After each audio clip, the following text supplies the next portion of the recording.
Hi, I'm Mr. Wilger, and I'm a math teacher here at the high school, and I just want to give you some information to help you with registration and maybe help you with some decisions that you're going to have to make in terms of what classes that you should be taking for next year.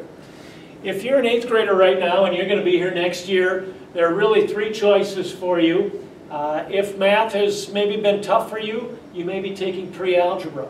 If math has gone very well for you, you've been a really good math student, you may be coming in as 9th grade geometry. And then obviously if you're somewhere in between, you may start out with Algebra 1. This decision is probably going to be made for you by your math teacher right now, your 8th grade math teacher. I would like you to listen to their decision, and they're going to make the best decision for you about what class you should be in. Once you're here at the high school, if things are going well for you in the math class you're in right now, you should just flow along with these arrows. For example, let's say that you're a 9th grader and you're in Algebra 1 right now, things are going well, you're doing well in your class.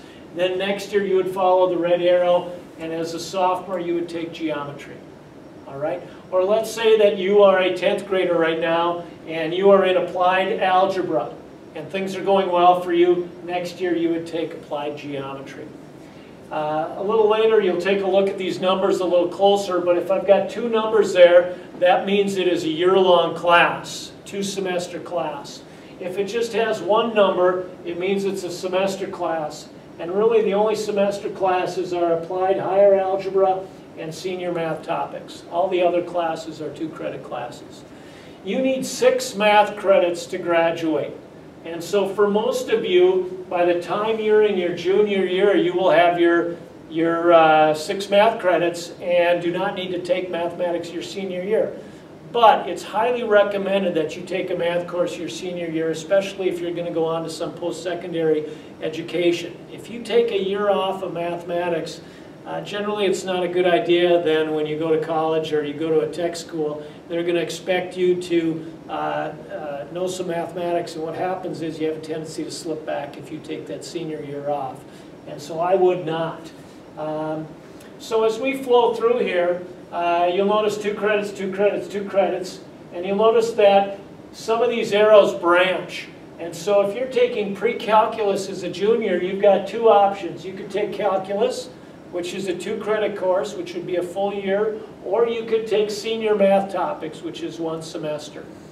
If you were a junior taking higher algebra, you could take pre-calculus, which is a full year course, or you could take senior math topics, which is a 1-semester course.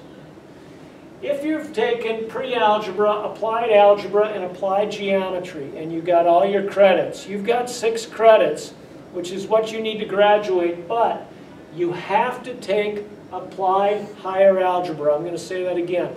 Juniors in applied geometry have to take applied higher algebra. Higher algebra is a requirement by the state of Minnesota, so if you have not had that yet, you've got to take this 1-semester class. All right? Hopefully this will help you. And again, if things are going well for you, just follow the arrows. If you're struggling in a class, I would say talk to your teacher, get some feedback from them. They're going to be your best resource about what you should do. Right now I'm going to turn off the lights so that you can get a better look, particularly at the course numbers on here, to pull those off, and that'll help you in terms of your registration. Thank you. Hope things go well for you.